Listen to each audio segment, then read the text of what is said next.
Normalize learning, make learning cool again. Learning doesn't need to happen in these tightly controlled environments. Learning is what happens around the dinner table, it's what happens with your friends, it's what happens in the cafeteria when you're having lunch with your colleagues. I think we need to normalize learning as something that humans have always done.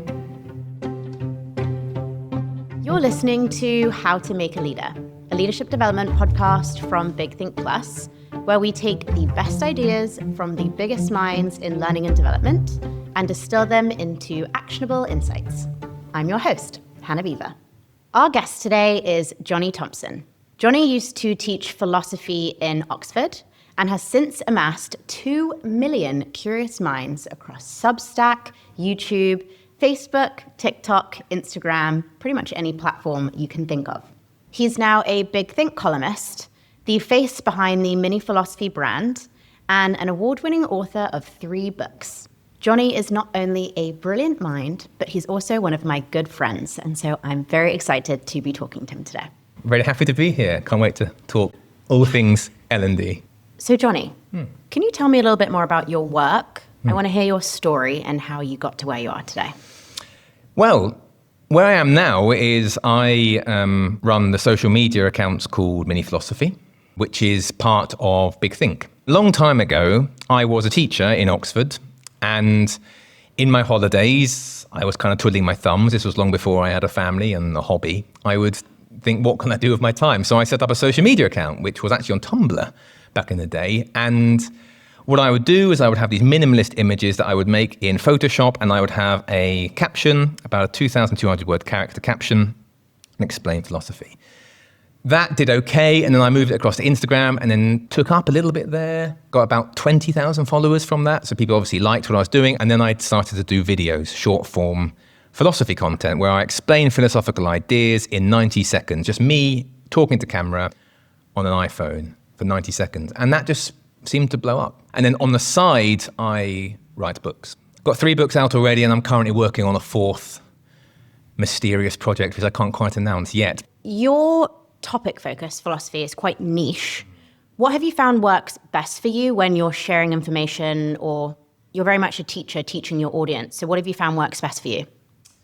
Well, I kind of think 2 things for me, really. But this is not just my videos, but also my written content, is that I definitely bring my personality to what I'm doing. I'm not just a BBC presenter, objective, keeping facts only at the front and kind of keeping the personality to the side. Both my writing and my videos very much involve my voice. I never had any formal training in how to write, so the way I write is very much just how I think and how I talk, and people seem to like that. And that kind of spills off into my social media. Likewise, I mean, my social media is me talking to camera for 90 seconds. It's literally my iPhone on the table with a nice microphone.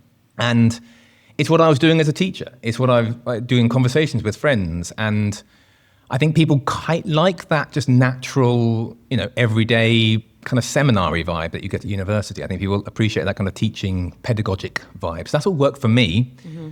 Of course, there's many different ways you can do it, many different ways of content creation, really. I think a sense of authenticity really comes across through all of your content. And I think especially right now, people are really craving that human connection, not to be jargony, talking about the age of AI and human connection, but I think really like that authenticity comes through. And I think that's really successful in the content that you put out. Thank you, yeah. All of my videos have a pretty similar format. The start will be a hook. I'm engaging the audience. I'm telling them why this is interesting. And at the end, there is a takeaway, how you can learn from this, what you can apply to your life. And then essentially, those are the bookends. What I need to do is work out the road which connects those 2. So you don't want too much, because obviously you won't fit into 90 seconds. You don't want too little, otherwise you won't be able to join those 2 together. So I think having that kind of plan is really important. But what I would say by and large is that it's an activation. It's not teaching full philosophy. It's an invitation for somebody else to then go away and to do the full deep learning, which is another tool in the toolbox, I would say. I think some of our listeners may be able to resonate with the fact that philosophy, for example, harder to engage audiences if it's a topic that is harder to digest. A lot of L&D folks that we speak to have problems getting their learners to really engage in their content. Do you have any advice on how to make learning content relatable for learners? It's a good question, and it's a difficult question, because in a learning and development corporate setting, often learning can feel forced. you can resent learning. And of course, when you're in that kind of attitude where you already resent the learning environment, then you're already in a defensive position. Your mind's not in the right headspace by which to accommodate this learning. I was very lucky to grow up in a household where around the table people would share an anecdote, people would share an interesting fact. And so when I was growing up, learning was kind of normalized and learning was easy, really, because everyone just did it and everyone shared a fact. So I would say see microlearning as that, really. It's literally sharing a fact around the table at lunch. It's sharing an email with your colleague saying, I learned this recently. Mm-hmm. These are all examples of microlearning. So make it normal and don't feel self-conscious about it. Don't cringe, because a lot of people, particularly in Britain, if we're honest, they cringe at the idea of like, let me share an interesting fact with you. In fact, even that expression, interesting fact for you. Fun fact for you. It's the dreaded fun fact in a group of people that you don't know. It's done in an ironic way, isn't it? And Yeah. it's kind of like, okay, fun fact, guys, I'm not a nerd, but make that normal again. Being able to share fun facts with each other. I think that's the key thing. So so takeaways really. Microlearning is not limited to short videos that you send to people in a kind of forced setting. It's everything we can do around a table, in the pub, and a dinner table, or at lunch with your colleagues. And what I'm hearing you say there is kind of normalizing learning moments as well. Like you said, an email, or it could just be creating a space within the office to talk about something that you learned. It's all part of the bigger learning ecosystem. Yeah. And I think it's really interesting to talk to you around the video aspect, but also the different formats as well, because like you mentioned, learning can come in different formats at different points, and it's still all effective learning. Absolutely. And yeah, I think that's so true. And also it requires that degree of kind of labeling, doesn't it? So you can be in a situation where you might have failed at the task, or you might be in a situation where you're witnessing someone who's doing something incredible, or there is a success in the company. Those all happen all of the time in every company around the world. But what the next step requires of you is to say, oh, this is an opportunity to learn from that. Yeah. Later on, we might talk about leadership. And in my life, I've been quite lucky to witness quite a few inspirational leaders. But it's only now that I look back and think, actually, that was inspirational. That was a good act of leadership that allows me to enable it as learning. Because then it was just like background music, wasn't it? It's just a muzak in the elevator. But now I'm recognizing it as, hey, that's a pretty good beat. What are the 3 things that everyone needs to successfully execute in their microlearning? Good, yeah. Difficult. I'm a philosopher, obviously, so I don't necessarily want to be pinned down to 3. So I would have to caveat anything I say with saying that, it's not one size fits all. There's many different types of microlearning, and it'll change from person to person, company to company, context to context. But the first is, I would say, that you need to elicit some kind of engagement or elicit attention. And actually, this is why I think that content creators are actually very good at microlearning, because the entire content creation space is about hooking the attention of the listener or the reader. And in fact, there's this, fairly well-known example where you have 3 seconds to catch someone's attention. And the ways to do that are to make it relatable to someone's life. You have an act of movement, or do something shocking, or some kind of counterintuitive. A lot's been said about how we have a very fractured attention span these days, and that we shouldn't necessarily be pandering to this. But I kind of think it's always been thus, that you need a reason to want to learn. And if something doesn't grab your attention, back in the day, it would have been a book cover, or it might have been an inspirational teacher, or it might have been, a TV program that suddenly caught your eye, whatever. You need some kind of reason to do the microlearning. I think that's the first bit, the hook. Yeah. I think you need some kind of active attention. The second thing is, I think you need to really cultivate somebody's curiosity. That I often describe microlearning, particularly what I'm doing on mini philosophy, as kind of a seed. So I'm throwing all of these seeds out, I'm scattering these seeds, I'm sowing these seeds, and some of them will obviously not land. They won't germinate and become a sapling or a tree. But some of them will. And I think you need to kind of like cultivate the curiosity, which allows somebody to go away and to then research that further. Now, the ancient Greeks had this word called thauma, which is essentially a kind of philosophical curiosity. The way I describe it normally is like, if you imagine like the black screen at the end of like a drama, where it's kind of like a cliffhanger, and it kind of, you really want to know what happens next. Or if somebody says to you, I know a secret you don't, that kind of need to want to know is thauma. But it's also in a scientific setting. So if you are outside around nature, thauma is which says, why is the sky blue? I want to know why the sky is blue. I want to know why moss is growing over there and it's not growing over there. I want to know why birds are doing that thing. That's thauma. And so you need to, in microlearning, cultivate that kind of curiosity. So people then go away and cultivate their seeds, I'd say. Yeah. And the third thing is that you need to also give people the environment by which they can satisfy that curiosity. So microlearning, as I said earlier, is only one tool in the box. You need to then go away and say, well, okay, look, if you are interested in this subject, read this, watch this YouTube video, go away and activate it. Here is a space where you and your colleagues or you and your friends can talk about it. I think you need that kind of activation of the learning for you to retain it, but also to make it fun, I think, as well. So let's say, for example, you've just done a microlearning course about, team cohesion, team bonding. That's the first step. That's the activation, that's the hook, and that's the invitation to curiosity. The next step is saying, well, okay, right now go away and watch this YouTube video on Mustafa Sharif's Robber Cave experiment, where it involved children who were separated into groups and they had a conflict and they brought together by a shared task. Or go away and read Bruce Tuckman's book on social cohesion. Those kind of like next steps are really important at activating microlearning. So yes, so you need to hook people's attention, number one.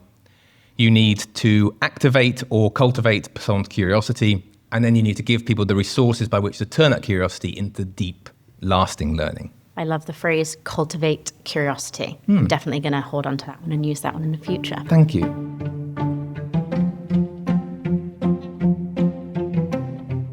Jonny, I'm curious. I know you said you've had the privilege of learning from some excellent leaders. Yes, yeah.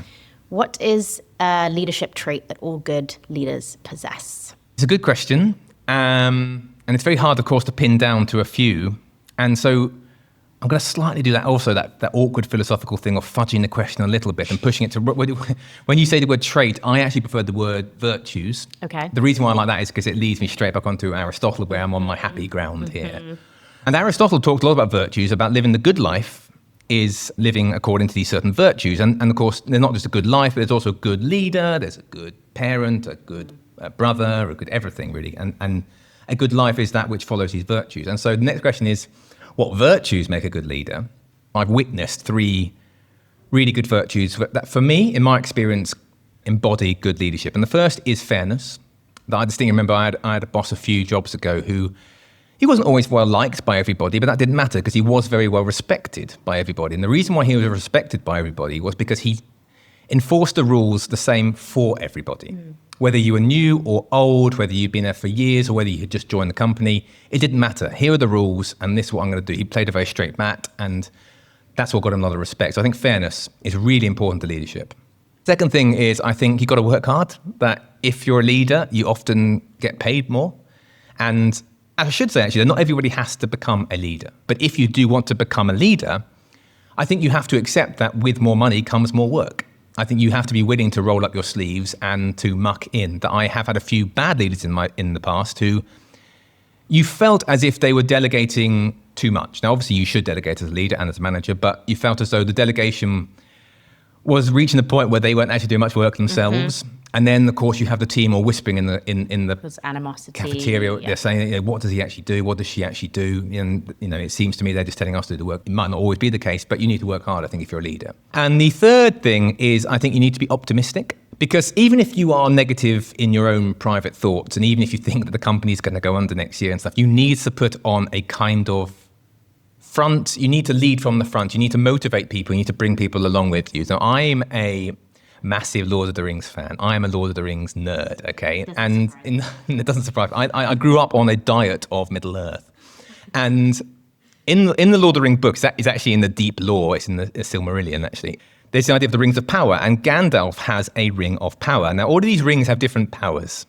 Some give you long life, some give you wealth, some can heal people, and some make you kind of powerful, give you strength.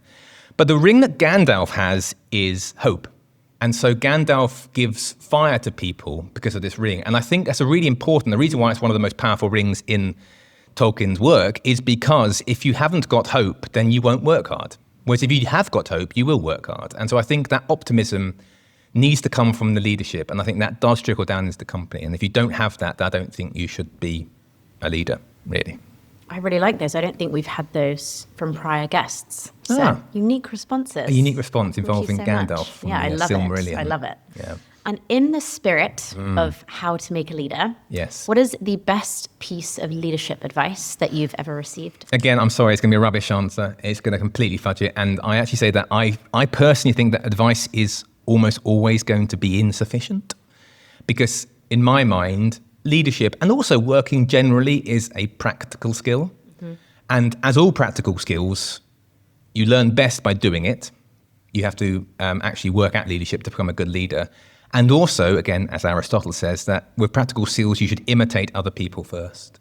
So rather than advice saying like, always do X, always do Y, wake up at 5 a.m. to answer emails, all that kind of stuff, I would say find some people in your life who you think exemplify good leadership, and also people who you think exemplify bad leadership, and ask yourself why. Why do I think they are good leaders? And then try and copy them. Aristotle actually says that virtue and wisdom comes from, in its early stages, imitation. Copy what people are doing, and you will eventually be like that. So I think if you have people in your life who you think are a really good leader, well, tell them that, because I think everyone loves to be told they are a good leader. Imitation is the highest form of flattery. Imitation is the form. My mother always used to say that. Exactly, and also is the highest form of learning. I think if you imitate somebody, you will become like them.